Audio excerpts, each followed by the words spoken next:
Em um momento que marcaria para sempre o curso da história humana e o coração da fé cristã, a morte de Jesus se desenrola como um drama profundamente complexo, entrelaçado com as fibras da fé, política e poder.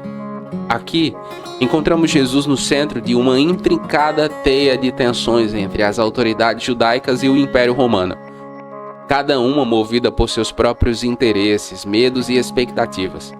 À medida que nos aproximamos desses eventos, somos convidados a refletir sobre o significado profundo e as implicações da condenação de Jesus, tanto na dimensão terrena quanto na celestial. A narrativa não é apenas uma história de injustiça e sofrimento, é também um convite à reflexão sobre questões de fé, redenção e o verdadeiro significado de realeza e reino.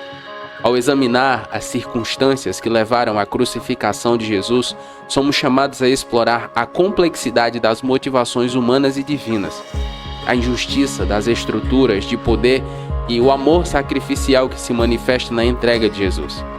E é sobre isso que vamos refletir nessa mensagem. Então, deixe o like, se inscreva no canal e ative todas as notificações para você não perder nenhuma das nossas mensagens. E fique comigo até o final, porque há uma palavra de Deus para você.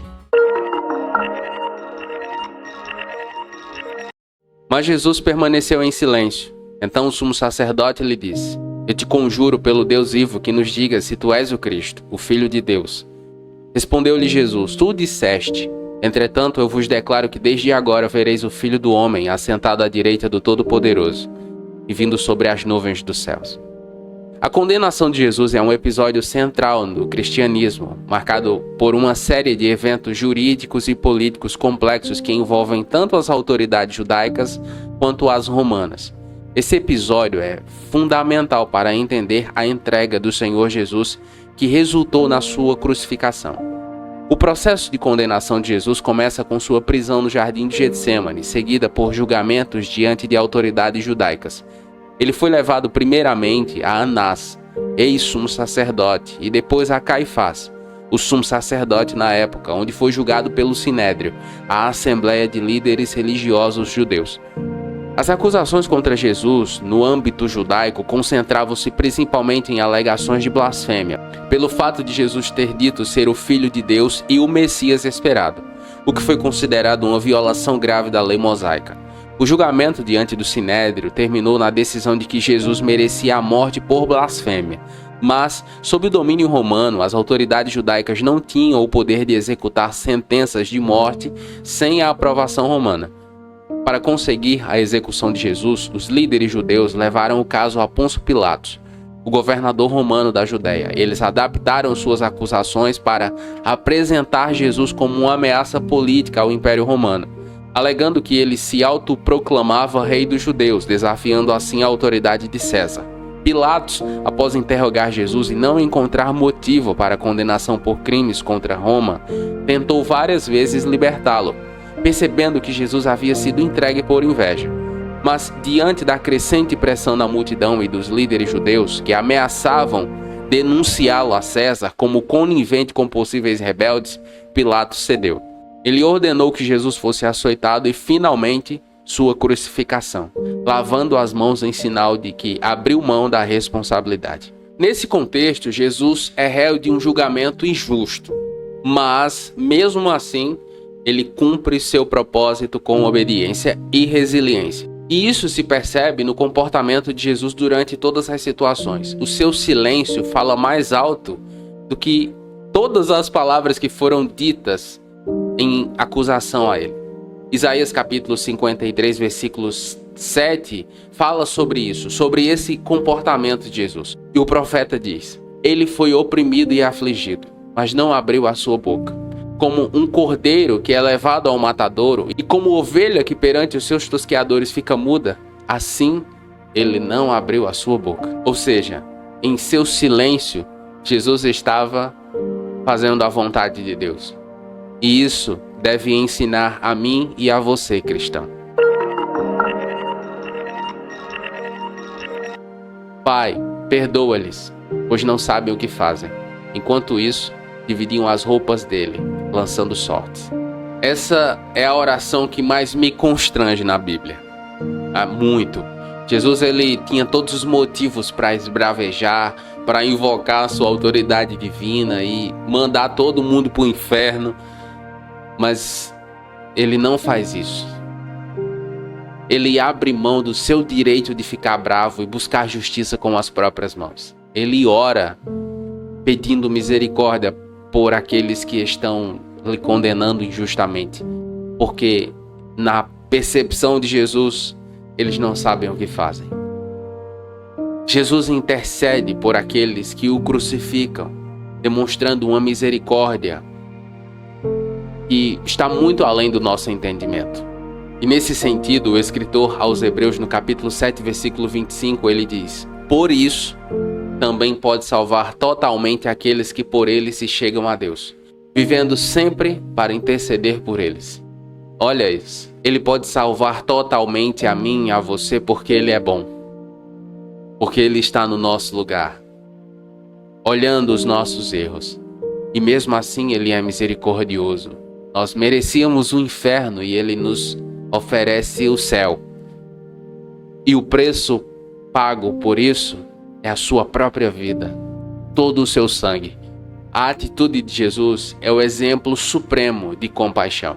E nesse sentido, o apóstolo Pedro, em sua primeira carta, no capítulo 2, versículo 23, ele diz o seguinte: quando o insultava, não revidava.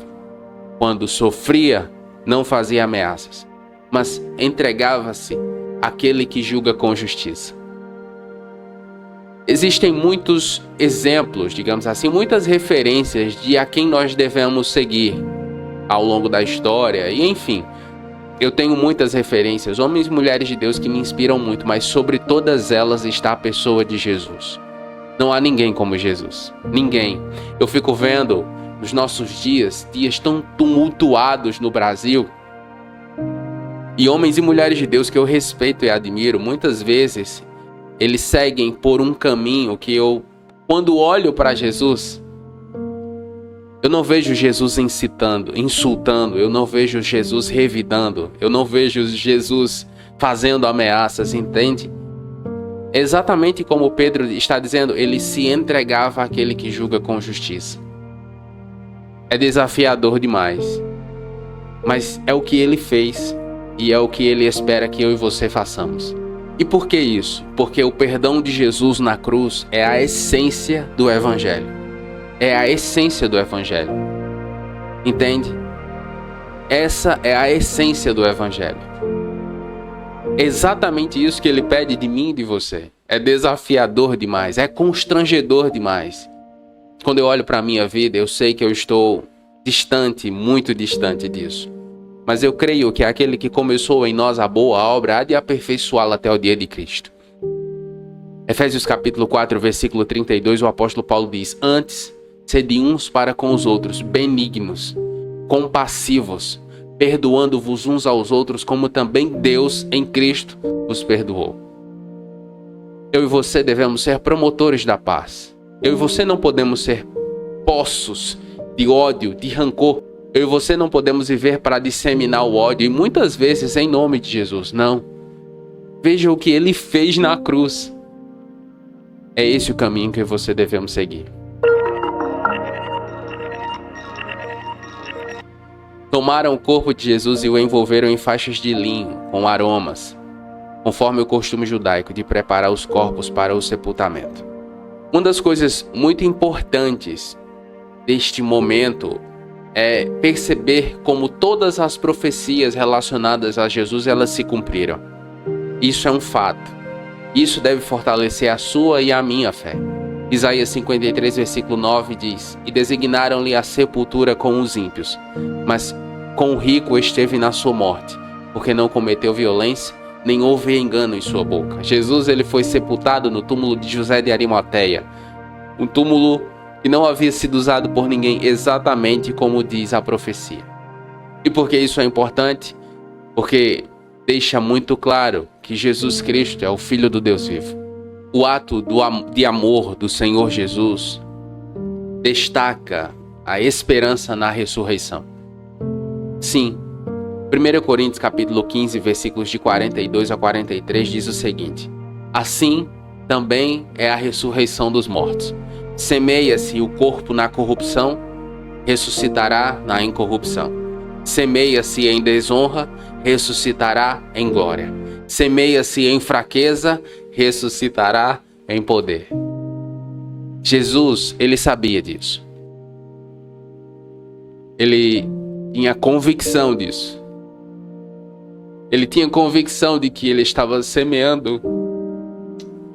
Ele estava semeando no corpo limitado da carne. Mas ele sabia que ele estava semeando em fraqueza, mas ressuscitaria em poder. E ele fez isso para abrir o caminho para mim e para você. Eu não sei como está a sua vida hoje. Eu não sei que tipo de vida você tem vivido até hoje, mas você está semeando na fraqueza, mas você ressuscitará em poder. Vamos orar? Pai Santo, diante do mistério da sua entrega e da condenação de Jesus, seu Filho, nos aproximamos do Senhor com corações humilhados, refletindo sobre a profundidade do teu amor por nós, Senhor. A injustiça enfrentada por Jesus, suportada por amor, nos lembra da magnitude da sua misericórdia e graça. Senhor, ajuda-nos a compreender as lições de fé, entrega e amor sacrificial que fluem da cruz. Que a memória da condenação injusta de Jesus nos inspire a buscar justiça e paz em nosso mundo, a amar incondicionalmente, a perdoar generosamente, seguindo os passos de Jesus. Concede-nos a coragem de enfrentar nossas próprias cruzes, fortalecidos pela certeza do teu amor. Que possamos viver diariamente sob a luz da ressurreição, comprometidos em manifestar teu reino aqui na terra, através de atos de bondade, compaixão e serviço aos outros. Em nome de Jesus Cristo nós oramos crendo. Amém. Depois dessa mensagem, depois de ter ouvido, qual dos princípios mais falou com você? Me diga nos comentários, eu gostaria de saber. Se você quiser aprender a lidar com a aflição da alma, assista ao vídeo que vai aparecer aqui na tela. É só você clicar no card. Além disso, nos comentários você pode fazer o pedido de oração e nós estaremos orando com você e por você. E se você ficou comigo até aqui, escreva: eu quero amar como Jesus. Eu vou saber que você ficou comigo até o final. Eu oro para que Deus abençoe a sua vida e até a próxima.